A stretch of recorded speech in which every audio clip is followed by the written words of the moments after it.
Good evening, everyone. My name is Nelson Pierce, and I am the pastor of Beloved Community Church in Cincinnati, Ohio. And I am excited to be your guest host with CommEN Strategies in partnership with the Black Environmental Leaders Association to host today's conversation in the Ohio Voices Informing Energy Choices series. Black Environmental Leaders Association are aligned as stewards of the natural and built environment through collaboration and partnership to raise awareness and advocate for environmental and economic justice. And the Ohio Voices Informing Energy Choices is a communal meeting space for environmental justice advocates, activists, and organizers to come together to understand legislation and policy, the processes that impact our ability to be made aware, to be educated, and to be able to influence and impact the communities and the state overall. We are here through a generous donation from the Joyce Foundation, and we are excited that you are here to be a part of this conversation because today we are marking an extraordinary occasion as we are introducing our sister organization, the Black Environmental Leaders Action Fund. The BEL Action Fund, or BEL AF, is a nonpartisan, equitable initiative formed to build the political power of Ohio's environmental justice movement through strategic issues and electoral campaigns.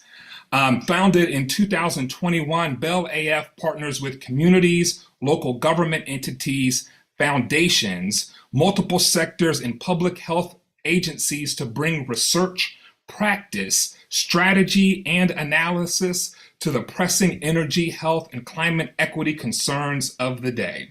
The mission of BEL AF is to protect and enhance energy justice, health outcomes, and climate equity of all Ohio communities by engaging in effective public advocacy, legislative outreach, and public education activities. Now, let us introduce the BEL AF team. And first, I would like to begin with the person who normally sits in this seat, Jasmine Henderson. Hello, Jasmine. Hey, how's it going? Hey, everyone. I'm Jasmine Henderson. I'm usually the moderator, so now it is a little bit weird. But welcome to Ohio Voices. And I'm taking another role today. I'm just sitting here, being in community and teaching us about our action fund, BEL AF, and my role here as the outreach coordinator in Dayton. Guess it's time for us to really learn a little bit about me formally instead of being the moderator. So been in political organizing for many years, and community organizing, working all over the nation, just helping bring in resources to communities like ours across Ohio and to raise awareness and education and to give people like us a voice so we understand the things that are happening to us. Throughout that work, that led to me coming to Black Environmental Leaders Association and walking with the organization for about a couple of years. And our executive director, thank you, Samia, ended up founding Black Environmental Leaders Action Fund in 2021. And that led to me being here today. So you're seeing some of the work that I do when we're not here in community on Ohio Voices. And I'll turn it back over to you, Pastor Nelson. Thank you so much. And also, we want to welcome Dion. Dion, won't you say a little bit about yourself and your role with BEL AF? Yeah, well, thank you so much for opening this space. Hi, everyone. My name is Dion Mensah. I use they, them pronouns. I'm really happy and honored to serve as the outreach coordinator for BEL AF in Columbus. I'm from Columbus, have lived here my whole life, other than when I went away to school at Miami University. I graduated undergrad in 2020 and then have been doing social justice work all throughout school and then community organizing since. For the past few years, I work with a group here in Columbus called the Black Queer and Intersectional Collective, doing grassroots organizing. And my passion and heart has always been with environmental and climate justice. Once I started to understand in how intricate climate change is and how big of an issue it is that connects to all other issues relating to oppression, my heart was always called to do work that relates to our environment and our changing climate. So yeah, really happy to be able to do this with BEL and alongside Jasmine and Mark, and excited to talk to you all more tonight about the breadth of work that we have done, that we are doing, and looking forward to getting more into. I'll pass it back to you. Yes, thank you so much, Dion. As you are listening in, I want to invite you, if you have questions for our panelists, please feel free to share those questions and we will try our best to integrate them into the conversation. So let's get started.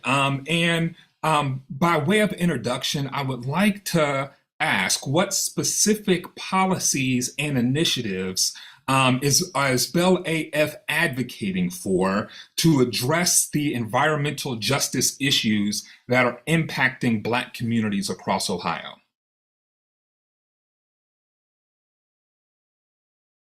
That's a great question. So number one, I guess we should understand. Ooh, that's the most nuanced question, yeah. And we answer that question every day within BEL AF. But to make a very, very, very, very long story short, what we do and how we show up is we believe that environmental justice is reflective of many of the things that we need within our communities because of the environmental harm that has taken place. So with that being said, a lot of the policies that we look for drive things to either do harm reduction to our communities, right? Or to actually practice equity within the communities. So some of the things that we are following within policy regards solar right now. So there's a solar bill. Of course, we know we have our EJA, so the Energy Jobs and Justice Act, which is really the heart of Ohio Voices, but also the heart of what we do here at BEL AF. We also are following a couple of bills regarding utility justice, and utility justice is not my lane. That is absolutely Dion's lane. So I want to definitely turn that over to you, Dion. But in regard to that, we typically follow bills that practice harm reduction and practice equity when it comes to healing the harms of things like brownfields or other environmental justices that have taken place in disproportionately BIPOC and working class communities throughout Ohio. So those are the kind of policies that we're focusing on just to keep it high level right now. And then in 2024, we're looking to expand what that looks like and expand what environmental justice looks like with possibly reintroducing powerful legislation that we previously had that would help with addressing many of the equity issues that we have across Ohio. And Jasmine, I have a follow-up question. I know that last year, the focus of this series was talking about the Energy Jobs and Justice Act. But for those who may have missed those series of conversations or may be new to this platform, would you share just a little bit about what is the Energy Jobs and Justice Act and what does it mean? What's the impact of it for Black people across the state? Yes. Luckily, I am not the only expert who can talk about the Energy Jobs and Justice Act. So I encourage Dion to please come off mute if you just feel inspired to pop into the conversation. Yeah. But the Energy Jobs and Justice Act is something that myself and Dion, so actually much of the research and much of the things that went into us educating everybody behind EJA was done by Dion. So say hello to the person who did a lot of the research and the one-pagers that led to the crux of how we spoke about EJA to the rest of Ohio, right? And it was introduced in 2021, and it was really based upon 3 pillars. The 3 pillars are like accountability, right? Accountability to make sure that the harm that has been done is executed through the executive branch of government, right? This executive body will also introduce what we would call just transition communities, which are communities that have been impacted by environmental harm, injustices, and the environmental, or I'm saying too much, and the intersection of racism and so many other things that environmental justice covers, right? Then you have carbon reduction as another portion of that to practice equity, because we understand that we need to slow the impact of fossil fuels on our world, right? Because of the impact that it's having. And then lastly, to make sure that we are not left behind within our communities, we're practicing equity through workforce development, right? So in those same communities where this harm has been taking place, making sure that we practice equity by giving us opportunities to be entrepreneurs and to have employment in this coming age of a green economy. So that's kind of the high level points of EJA. Dion, I'm going to turn it over to you. Yeah, thank you, Jasmine. Yeah, EJA is comprehensive energy policy that here in Ohio that we've been advocating for some time now as BEL-AF. And yeah, Jasmine did a really great job giving just like the broad overview. It has the 3 pillars. Just want to reiterate that again: equity, carbon emissions reductions, and transparency and accountability. It was built that way, recognizing that Ohio's energy system has perpetrated harm and violence towards our Black community and other marginalized communities across the state forever. And so EJA, Energy Jobs and Justice Act, EJA short, represents, if we could have everything that we wanted, or just the start of everything that we could want across those 3 pillars in energy policy, what does that look like? And that's kind of where the EJA package came from. Like Jasmine mentioned, there's really exciting and important pieces about workforce development embedded within EJA. It would create 15 clean energy hubs across the state that would serve as sites, again, across Ohio, so not even just in the 3 Cs, right? Places where we know that that type of job growth and support is needed. And we also know that clean energy jobs are growing at like a very fast rate and across the US and here in Ohio. So those hubs would serve as sites for job training and for resources for BIPOC communities to be able to better participate and break down some of those barriers to participation in the clean energy economy.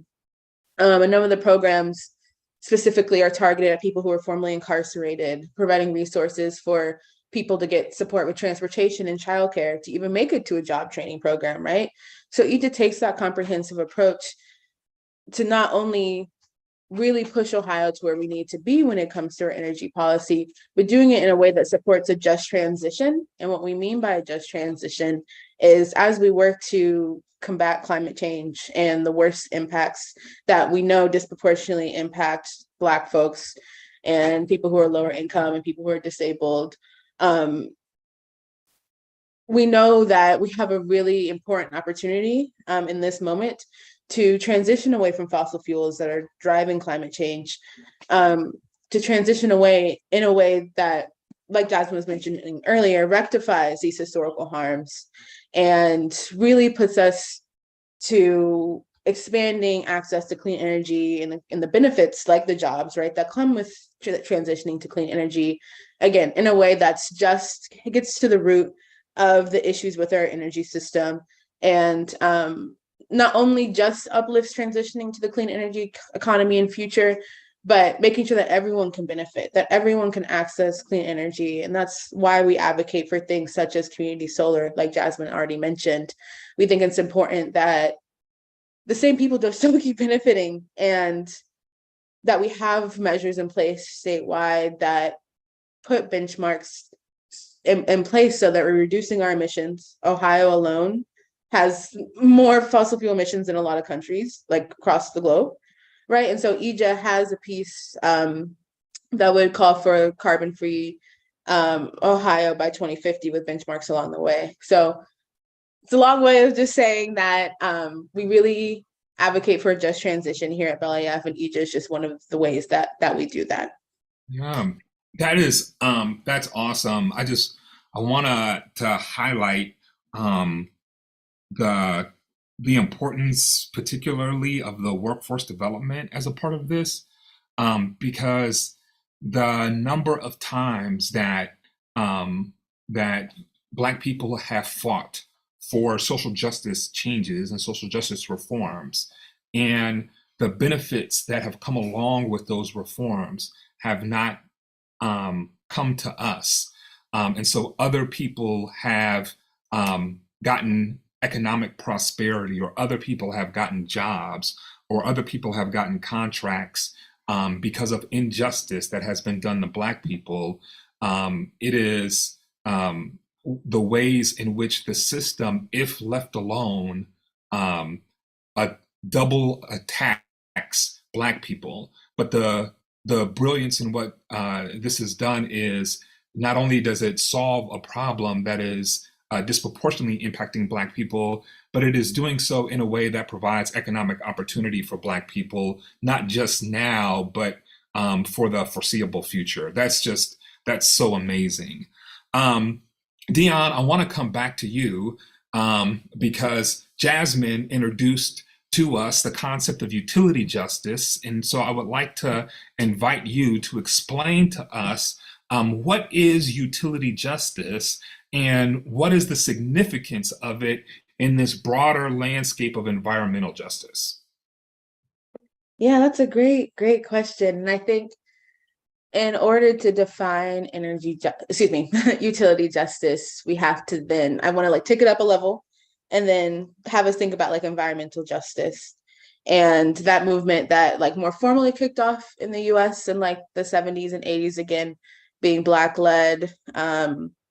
And, that really kicked off when folks were realizing Black neighborhoods were being disproportionately polluted, dumped in sites for environmental neglect across this country. And I asked us to take it back up that level because since then, we've had multiple different movements that have kicked off under this larger umbrella of environmental justice. I mentioned climate justice. So we see the movement for climate justice start to kick off in the 1990s when we see fossil fuel companies quite literally denying the impact that their industry is having on our planet and the temperature and all of the consequences that come with that beyond just our environment, right? Because climate change, yes, relates to global warming and it impacts our weather patterns and severe weather, but as a consequence, that impacts health, that impacts food, water, etc. So it's a lot and it's very interconnected. So we see movement for climate justice kicking off in the 1990s, and then 2010s-ish, I would say, we see energy justice come out as a movement. And to me, energy justice and utility justice kind of go hand in hand. So energy justice is calling for justice specifically within our energy system. And what we mean by energy is like how we get electricity to our homes and who profits off of that, right? And so utility justice really forces us to take a look at the utility companies who hold the power in our society. And the way that that's set up right now here in Ohio specifically, we're a deregulated state. So we have communities who can do things such as community choice aggregation, which isn't something that every state can do, allowing them to do collective bargaining as communities on their behalf to get access to clean energy and other options that they can't statewide. But utility justice recognizes that utility companies have been historically predatory towards Black communities. If you can think about like redlining and what it meant for Black homeowners and people who couldn't even get homes, right, because of the historical racist practices when it came to purchasing homes. If you look at the overlap, right, like those same communities have been historically like their electrical systems have been historically disinvested in. These utility companies who are focused on their profits and rather than the service that they provide to us or the people at all. They're really beholden to their shareholders. And so utility justice asks us to think outside of the corporate monopolized utility structure that we have and encourages us to think beyond that to what it would mean to have an energy system that actually serve the people, that actually prioritize investments in poorer communities, prioritize investments where communities actually have a say in where their energy comes from, having clean energy versus energy that's dirty and fossil fuels. And at BEL AF, we really encourage energy democracy and finding ways for communities to be able to really interact in the energy system that isn't really feasible right now because of the corporate utility structure. And we think it's, and underneath that is the importance of self-determination. And we know that so long Black communities have had policymakers telling us what we need, telling us what's best for us, expecting us to just go along with how the status quo because it's just the way it is. And we push back against that. And we recognize that the answers, the people who have the answers are the communities themselves, our Black folks ourselves. And we don't need anyone coming in to tell us what that can or should look like. And so, utility justice and utility accountability has become a significant portion of our work here at BEL Action Fund. And I've been really grateful to support a campaign here in Columbus, specifically around stopping AEP Ohio rate hikes. Another piece of utility justice is thinking about utility prices. Where, parts of Central Ohio that aren't in aggregated communities had their prices go up close to 25% in AEP Ohio territory in Columbus. And then there was a proposed increase in May 2023 that would go on top of this. And I think because so much of utility happens behind closed doors, our regulatory agency here in Ohio, the Public Utilities Commission of Ohio, they have their proceedings, they issue those rulings, but a lot of people have not even, I didn't know about the Public Utilities Commission of Ohio until two years ago, right? So with that happening behind closed doors, they're able to make decisions that impact our daily lives, that impact how much money we have in our pockets. And we work to shed a light on that and to let these utility companies know, to let these regulatory agencies know, you have to hold these companies accountable. And we're no longer going to sit back and to let the profits continue to be prioritized over us as people who are paying the rates, are paying our bills, and giving them the money that they use to get to report to their shareholders. And we know utility companies use funds for political lobbying and to bail out old coal plants, and so we really just with the AEP campaign specifically, we're aiming to block this most recent proposed increase. But as a whole, utility justice and accountability really is at its core just pushing for a new structure when it comes to what our electric utilities are like. Yeah. And I'd love to, first of all, anytime we have a conversation and people invoke the principles of Kwanzaa, that means we're having a great conversation. And so I love the talk about self-determination and how this is helping us to live into that practice of Kujichagulia. But the next question I have was about the specific campaigns and initiatives that are happening right now. And I heard you reference one about blocking a rate increase that's happening. Could you give us a little bit more detail about this proposed rate increase and what BEL AF is doing to help block it?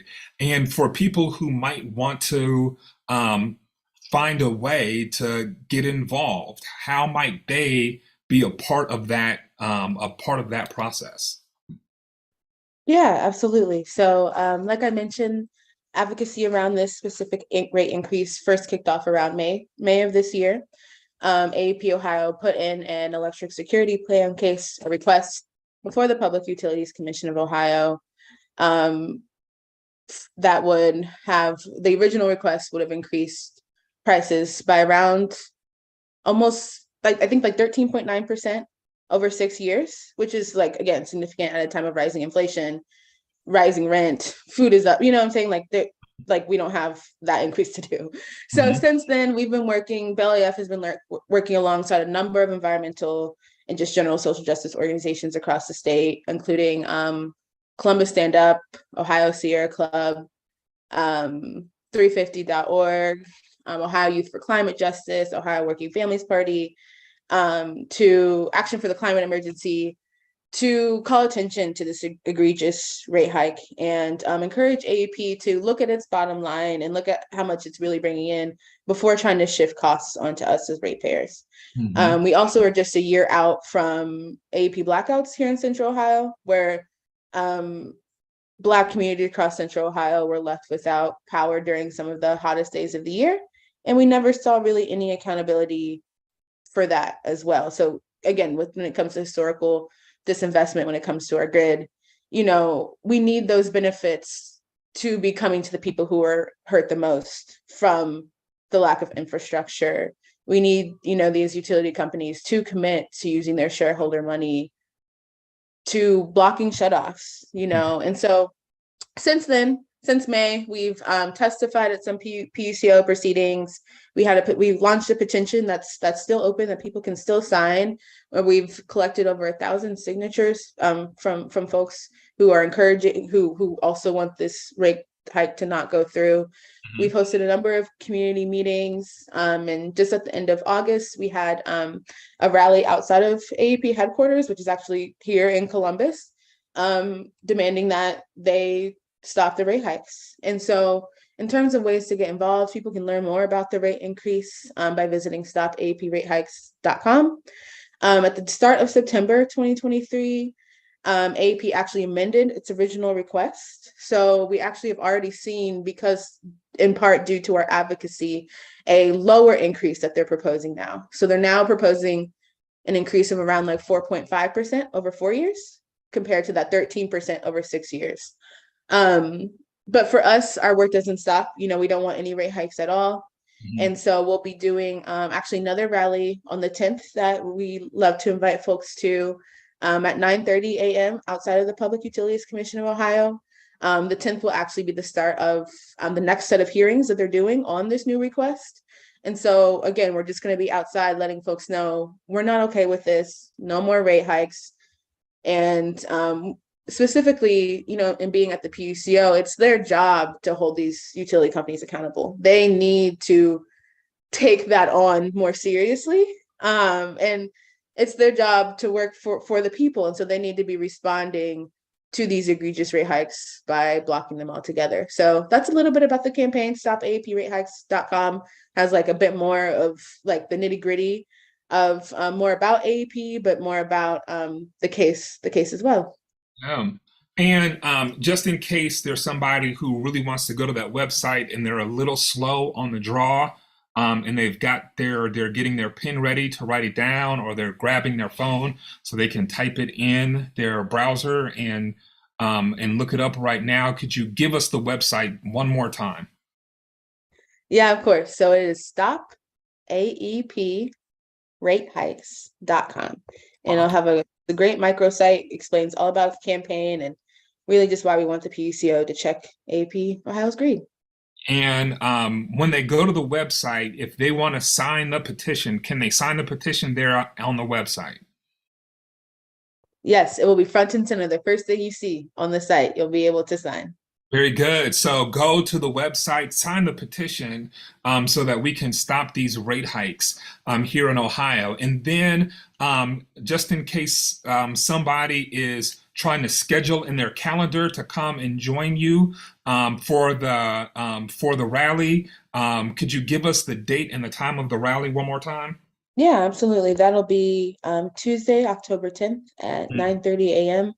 outside of the Public Utilities Commission of Ohio, which is on Broad Street. I don't have the exact address. I'm And that's sorry. in Columbus, Ohio, correct? In Columbus, Ohio, 180 East Broad Street. All right. So people, you can come from all around the state. Come to Columbus on Tuesday if you're able and join the rally and be a part of this growing movement that has already had success in impacting the requested rate hike. But we're not going to stop until we knock it down to zero. So you have an opportunity this Tuesday to come be a part of this action. Jasmine, I want to bring you back into this conversation, and I'd love to know that beyond the advocating for policies, how does Black AF work to ensure that policies, once they are passed, are effectively implemented and enforced on the ground? In other words, once we do this work and we get the law passed, how does Black AF or how does BEL AF work to make sure that people can feel and experience the hoped for change? Yes, so we're talking about some of my favorite things, right? We're talking about when policy is made, it always happens in 2 or 3 ways. So remember, we had our first talk around the budget process earlier this year. The budget process is actually overall just a part of a larger accountability process that we have. So like Dion talked about, we have PUCO, or the Public Utility Commissions of Ohio. These are the executive branch accountability for executing what utilities run and the rates and the approvals of such in Ohio, right? So the very campaign that Dion is doing is very indicative of what we do to ensure that policy is meeting reality. And the reality is we are reminding the government structure, hey, you have a watchdog in place for this. So we are reminding the government structure that there are places and things that are actually in place that are meant to be accountable for everyone, including our communities, right? Including the impact that the harm that has been done by fossil fuels, right? And the impact of that. And then we are paying to be poisoned, right? We are holding that space and reminding the executive parties or the executive branch that there's a job that has to be done. And then we're reminding them of the policies that we do to be able to do that, right? Additionally, some of the things that we do is we do education. We will go into these executive branches. We will go to the legislative body and we will host meetings and we'll talk about our impact and we'll do things like that. But the most important thing that we do at BEL AF is we really turn what we do in our advocacy portion. So our sister organization that we're here in tonight, which is Black Environmental Leaders Association, or our C3. And we use this space and conversations like this, where we come together with what is going on within our communities, our lived experiences. And we take those stories and we take this and we use that as a measure of accountability to understand what we need. Because like we said, we are self-determining. We know that we are a part of the solutions to the very problems that we live with every day.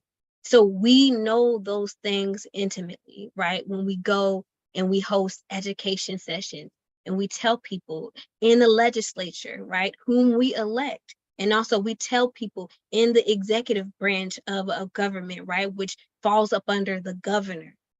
This is the impact of said policy. Or we already have a pathway to do this.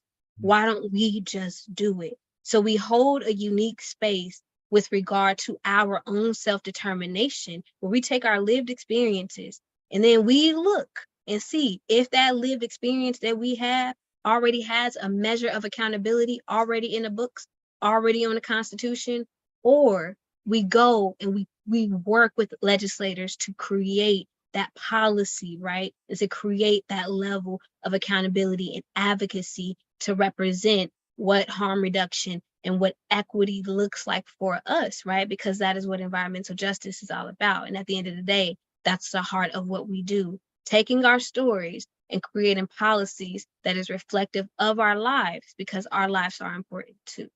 Mm-hmm. So that was a very long way of saying that, but thank you. I love that question. Yeah, yeah. Thank you so much. The I like to take a moment as we're winding down our conversation to look ahead and to ask you both to reflect on what is in the future for BEL AF in terms of achieving environmental justice and sustainability within Black communities. What are the things that are on the near horizon, and what are some things that you hope might be in the future for BEL AF? That's a great question too. I think in the near future, what you can account for is making sure that our Energy, Jobs, and Justice Act is reintroduced to the legislature, because we are very committed to doing that, and we are working every day behind the scenes to make sure that that takes place. So that's what's in the near future. In the long term, we are building an institution. I don't want us to be anything short of what we are doing. We are literally building an institution and turning our advocacy and turning our way of life and what we need and what this earth needs to sustain all of us, and turning that into action and turning that into accountability and turning that into policy. So again, that includes the reintroduction of the Energy, Jobs, and Justice Act to the legislature. That includes continuing our utility justice program that we have. That also includes making sure we have an endorsement process that just went live, right? Hyper-focusing on making sure that we can uplift people in the state and local places who are doing the hard work of environmental justice. But most importantly, we're continuing to understand our AI squared model, right? And so with our AI squared model, we understand that we need to continue to inform, we need to continue to incubate to be able to have a voice, and we still need to be continuing to do what we do every day, which is advocate for ourselves and advocate for our lived experiences, right? And so what that looks like is 2024, as we know, is a very big year for people getting out their votes, getting out their voices and things like that. So please expect the Action Fund to take up a very large space in that role and in that capacity, and making sure that what we do and what we represent and what our mission are is also reflected in the candidates who are running from the state to the federal level. And we're just here in the communities, particularly right now in Dayton and in Columbus, holding down for and making sure that people in our communities know what environmental justice is, while continuously trying to bring resources and awareness to our community members. And also when instances of environmental injustice and harm happens, being a measure of accountability and being able to hold space, hold community, and be a safe space for those who have been harmed by environmental injustice. So I'll turn it over to Dion, because y'all not going all day. Right before Dion, right before you answer that question about what you hope is for the future of BEL AF and what are the things that you see on the near horizon, I just want to highlight one thing that Jasmine said about next year, 2024. All of our state representatives and up to half of our state senators are up for re-election, or there'll be new people who are vying for election. So in those conversations that people are having, candidate forums, As you see people out campaigning for your vote, ask them where are they on the Energy Jobs and Justice Act, and get their commitment that if they want your vote, that you want them to vote for the Energy Jobs and Justice Act. Let's make sure that everybody who is running to represent people across Ohio, that they have to answer the question about where they stand on energy, jobs, and justice. Dion, go ahead. Please share with us, what do you see in the near-term future for BEL AF, and what do you hope is in the extended future? Yeah, absolutely. So continuing on the thread of EJO, which thank you so much for that plug. Reintroduction is going to be really big. And we're building towards that, right? So we're continuing our advocacy around EJO, we're educating around EJO. So one of the things that BEL AF does around the Energy Jobs and Justice Act is we help coordinate an Energy Jobs and Justice Act, Energy Law Legal Working Group alongside the Ohio Environmental Council. And we first started meeting with that group maybe the start of this year, end of last year. And that group is comprised of people who are interested in law, people who are interested in energy, law students, any year, people who are legal professionals and in the field. Really anyone who has interest in this wonky energy law like piece. And so we're actually having our next session for that next Wednesday, October 11th at 5 p.m. virtually, where we'll be going through each of the 3 pillars of EJA to break down all the provisions within the legislation. Because again, it's a big piece of legislation. It's a North Star. It's what we need. It's what we want. And so I'm excited to continue working with that group because it brings a fresh perspective to this work. It's, meeting with people who are interested in getting into energy law, especially in the state of Ohio. It's so needed. And we provide spaces for networking, right? Like we just did a happy hour last month, but also education like we're doing this month. And earlier this year, we actually did like a energy law and climate justice 101, where we really broke down what is meant by Ohio's energy system and like how we got here and everything in between. So I'm really excited to continue working with that group. In addition, I think, education will continue to be a core part of what we do, like Jasmine already uplifted. And I know we're working on, for the August election, we started our first policy hours, which are also virtually, and Jasmine helps facilitate those. Amazing facilitator of conversations. So I know that we're going to be trying to do a policy hour around the community solar bill that we've talked about multiple times, talking about what is meant by community solar and how is that different from rooftop solar in someone's home, and how does it provide opportunities for non-traditional solar households to access solar energy for their homes. So we're going to continue doing those policy hours where, we track a number of different pieces of legislation going through the state house, and we want to serve as a space to provide the really needed facts and research and background, and diluting down legislative text to how does this impact me, right? Like, so our policy hours serve as a space to just have those dialogues on energy, environmental, and climate issues. So I'm excited to continue to see what those look like, and just generally like breaking bread with community members across the state, right? Like our mission is really focused on building political power for the environmental justice movement here in Ohio.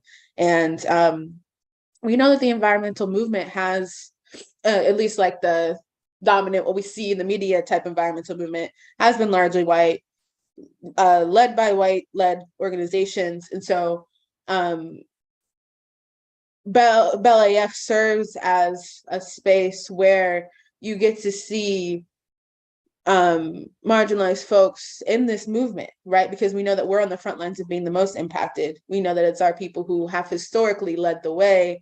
And so we work to provide spaces where we get to even just like see one another and connect and learn about the different work happening across the state, introduce people to other people, right? Like really building power with one another so that we can influence the issues that are impacting our daily lives in each corner of the state. So just really excited for just like informal community meetings and conversations and eating and laughing and grieving the environmental harm and violence that we all go through. So I think that's like what I'm most like long term most excited for. It's just like meeting other people in this space, helping people understand what's meant by climate change, right? And connecting that to our increased utility bills and everything in between. So yeah, that's what I'm most excited for, I'd say. That's awesome. That is awesome. Well, thank you very much, Dion. Thank you, Jasmine, for being a part of this conversation.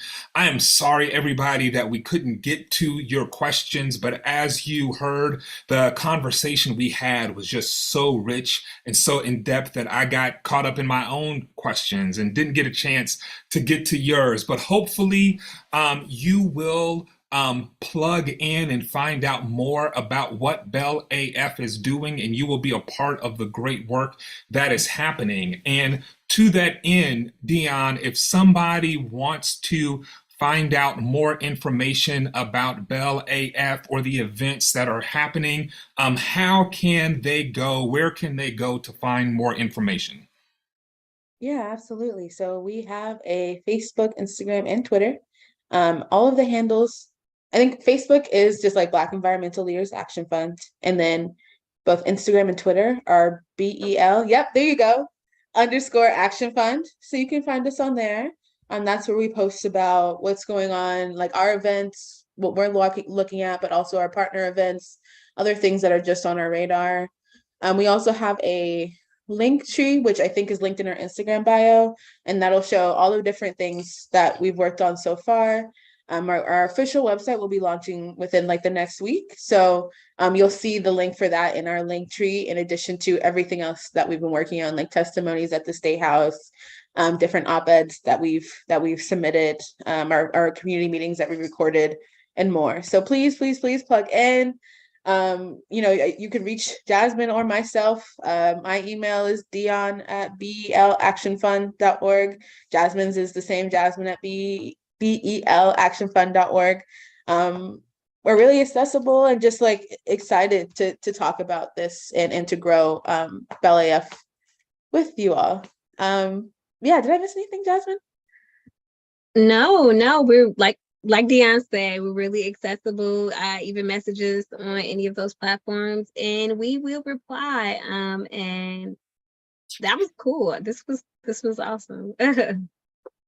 Well, thank you. Thank you so much. Thank you, Dion. Thank you, Jasmine, for being a part of this conversation. And Jasmine, thank you for allowing me to fill in your seat in hosting this conversation. The challenges that we face in our current environment and the impacts of the challenges that have happened in our environment are pervasive and they are more than any of us can deal with on our own. Which is why Malcolm X, in the last year of his life, was a strong advocate for people becoming a part of organizations, even to the point of saying it doesn't matter really which organization that you are a part of, as long as the organization that you are a part of is working for the betterment of Black people.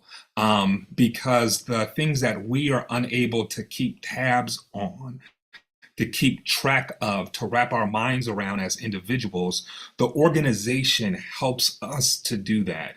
It helps us to be able to be involved at a level that's greater than what we are able to individually. And so I am always grateful to hear of the work of great organizations like BEL AF who are helping to fight, to advocate, to speak out, and to make sure that the work gets implemented in ways that uplift and sustain life in Black communities all across Ohio. And so I hope that you will get plugged in, that you will attend, and that you will support the work of BEL AF. We are so excited about not only what you have done, but what is coming next. And I just want to take a moment to say thank you to each and every one of you for tuning in to this powerful conversation tonight. Thank you to CommEN Strategies for coordinating this series, and for Black Environmental Leaders Association for your work in partnering to host the Ohio Voices Informing Energy Choices series. It's been a pleasure being your substitute host today. Have a great night and a better tomorrow, everybody.